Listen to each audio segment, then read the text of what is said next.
आज हम बात करेंगे मैकेडोनिया के शासक सिकंदर महान, जो इतिहास का सबसे कुशल और योग्य सेनापति था, जिसका ख्वाब संपूर्ण विश्व को जीतकर विश्व विजेता बनना था। अपनी योग्यता के दम पर विश्व विजेता तो बना, पर सिकंदर का अंत काफी दर्दनाक था। नमस्ते, मैं केशवी आपका स्वागत करती हूँ हमारी लर्न विद केशवी में। आज की वीडियो शुरू करने से पहले आपसे रिक्वेस्ट है, आप हमारे चैनल को सब्सक्राइब, वीडियो को लाइक शेयर करना ना भूलें। चलिए शुरू करते हैं।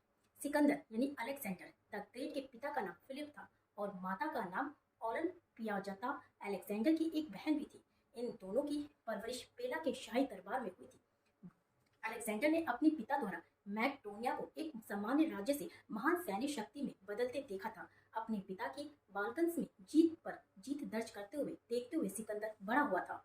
329 ईस्वी में अपने पिता के मृत्यु के उपरांत वह सम्राट बना। उस समय उसकी आयु मात्र 20 वर्ष थी। अपने पिता की एशिया माइनर को जीतने की इच्छा पूर्ण करने के लिए विशाल सेना और उत्कृष्ट सैन्य उपकरण लेकर निकल पड़ा। उसने बचपन से ही विश्व विजय का स्वप्न देखा था। उस समय के महान विचारक अरस्तु ने सिकंदर को जीवन के पहलुओं की शिक्षा प्रदान की थी और उसे मानसिक रूप से मजबूत बनाया था। शानदार युद्ध अभियानों के बीच उसने एशिया माइनर को जीतकर सीरिया को पराजित किया और फिर ईरान, मिस्र, मेसोपोटामिया, फिनिशिया, जुदेया, गाजा और बैक्ट्रिया प्रदेश पर विजय हासिल की थी।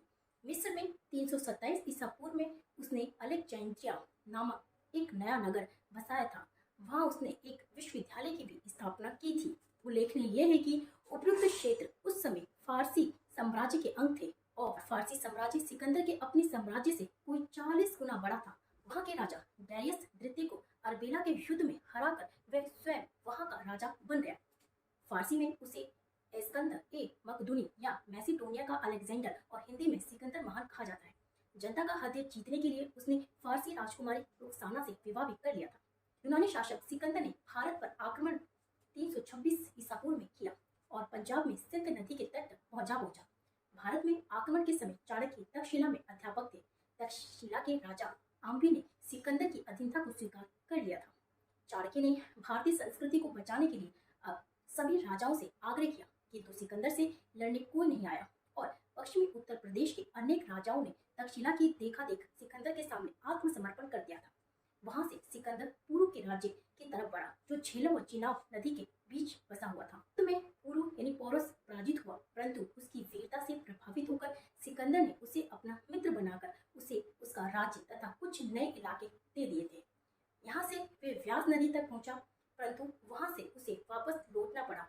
उसके सैनिक मगध के नंद शासक की विशाल सेना का सामना करने और व्यास नदी को पार करने से इनकार कर दिया था। तभी सिकंदर को फारस के विद्रोह का समाचार मिला और वह उसे दबाने के लिए वापस लौट गया। सिकंदर 323 ईसा पूर्व में बेबीलोन पहुंचा और वहां पर उसे भीषण बुखार यानी टाइफाइड ने जकड़ लिया था। अंत 33 वर्ष की आयु में 10 जून को वहीं सिकंदर की मृत्यु हो गई। केवल 10 वर्ष की अवधि में इस अपूर्व योद्धा ने अपने छोटे से राज्य का विस्तार कर एक विशाल साम्राज्य में स्थापित कर लिया था। हालांकि उसकी मृत्यु के बाद उसका साम्राज्य बिखर गया और इसमें शामिल देश आपस में शक्ति के लिए लड़ने लगे। सिकंदर ने अपने शासन के 10 सालों में कई युद्ध लड़े और जीता, पर जीवन का अंतिम समय बहुत ही दर्दनाक रहा। वैष्णव का आदि था, साथ ही लंबी यात्रा वे लगातार युद्ध के कारण बीमार हो गया। काफी इलाज के बाद जब वे ठीक नहीं हुआ तो कहा जाता है कि सिकंदर जब मरने लगा तो उसने अपनी सारी बहुमूल्य संपदा आंखों के सामने जमा कराई और मंत्रियों से कहा कि इसे मेरे साथ परलोक भिजवाने का प्रबंध करो। मंत्रियों ने कहा कि ये संभव नहीं है, क्योंकि वैभव अपनी संसार का अंग है, वह यही मिलता है और यही छूट जाता है। ये सुन सिकंदर फूट फूट कर रोने लगा। यदि ये सब यही पड़ा रहना था तो मैंने व्यर्थ ही इसके लिए जीवन गंवाया। यदि ये बहुत पहले जगह होता तो परमार्थी महामानवों की तरह उपयोगी जीवन बिताता। समय निकल चुका था, भूल का सुधार संभव नहीं था। अंत दुनिया जीतने वाले विश्व विजेता सिकंदर महान ने अपनी 3 इच्छाएं मरते वक्त व्यक्त की थी, जो वो इस प्रकार थी। उसने अपने मंत्रियों से कहा कि जिन हाकिमों ने मेरा इलाज किया वे मेरे जनाजे को कंधा देंगे, ताकि दुनिया को पता चल सके कि रोग का इलाज करने वाले हाकिम भी मौत को नहीं हरा सकते। उसने दूसरी बात कही कि जनाजे की राह में सारी दौलत बिछा दी जाए जो जिंदगी भर इकट्ठा की थी, ताकि सबको ये पता चले कि जब मौत आती है तो ये दौलत भी काम नहीं आती।